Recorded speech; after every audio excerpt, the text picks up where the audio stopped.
Hello doctors, and I will be telling you today which one to choose between now MD/MS or DNB in this year or any year NEET PG exam. So, what to choose now? So, what you have heard is DNB is equivalent to MD/MS nowadays, but still there are some differences, and I'm going to highlight these differences for you. So firstly, I will be highlighting some advantages of DNB. So advantages are, first one, it is not that expensive. So as we compare the amount of fees of a MD/MS course in a private college, DNB fees is quite low as we compare that. So for example, the MD/MS course in a private medical college range from 13 lakhs, 12 lakhs, 13 lakhs per year to 30 or 40 lakhs per year, whereas in DNB it ranges from 75 to 1 lakh per year. So a great difference is there. Now, easily available at lower ranks. Now this is an important point, because as toppers and every student like you have very first priority for a MD/MS seat in a college, in a government college. But so by this, what happens, the DNB seats are easily available at lower ranks like 8,000 to 15,000. It will be easily available to you. So this is a benefit, and it is also nearby equivalent to MD and MS seats. So now interaction with some latest procedures. What happens that DNB occurs in some good private hospitals, private institutions, and what this private institutions, what they do, they are equipped with expensive investigations, new surgical technologies, and many, you can say, expensive instruments, and like machines, new machines that helps in learning more latest procedures. Whereas in government medical colleges or private medical colleges, they are not that updated. So this is also a benefit. Now recognition abroad. Now many of you might be opting for practicing in abroad. So I must say, go for DNB, because now foreign countries also have started recognizing DNB from India more than MD/MS. Yeah, they know that the DNB doctors are more skilled and they have worked a lot more, they have handled more cases, so they are more much experienced than the MD/MS.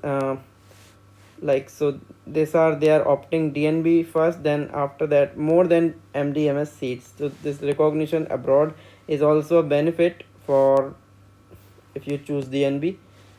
Note one important point I want to say here. Note it down. Like DNB, it is not recognized as a degree. It is not a degree, but it is recognized as a specialty work experience. So this is a myth. Some uh, some students say that it is a degree, but no, it is not a degree. It is recognized as a specialized work experience. Now some disadvantages I will be highlighting of DNB. Why should you don't take DNB? So the first one is a very low pass rate. This is the major issue for students who fear to take DNB courses, because the pass rate is very low, 15 to 20% only. This is true, with the bitter truth of DNB, that it is a very low pass rate. Now less exposure, because what happens, there are a lot of seats in DNB, around 6 to 8,000 seats in DNB institutes, but the not every institute is up to the mark. Like for example, Sir Gangaram Hospital in New Delhi is well equipped. It is a great hospital to practice DNB if any branch. But if you take any in periphery hospital which is opting DNB seat, but it is might be not getting that much exposure to cases, patients, and the latest procedures which I talked earlier about the benefits of DNB. So this is one of the drawback, I can say. Now the other thing, problem in the community, because if you opt after completing DNB. If you are for a private practice, you open your clinic, your private clinic, what happens that there is less recognition of the DNB degree by the general public. What they think that it is a diploma, it is not that specialist and all. So it is a big problem in general public. If you open a private practice, private clinic, you offer a private practice, so public not easily recognize what is DNB, and they better know that MDMS is the only specialist and not DNB. So this is a big difference. Now jobs, many of them, the students are opting for jobs in medical colleges as well, because now they demand, some medical college they demand 3 years or more work experience, like from a DNB degree holder, whereas while if you are a MDMS degree holder, you have no such condition to have a job. You have to practice for that in a medical college. So if you are opting for it, I will say don't go for DNB.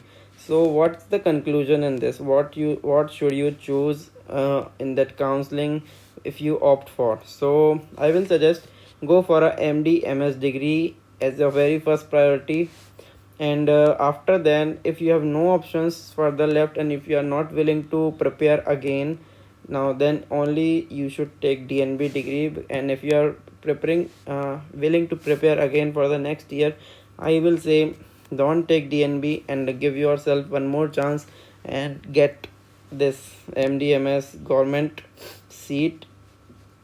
Because if you are opting a job, as I said earlier, you have to do 3 works and 3 year work experience. This is a lot more time. But what happens if you will invest 1 year in preparation, that will get you a MDMS degree. So I will say your first priority should be that MDMS government seat, and after that, if you are uh, eligible, you can take MDMS private seat, you should opt for.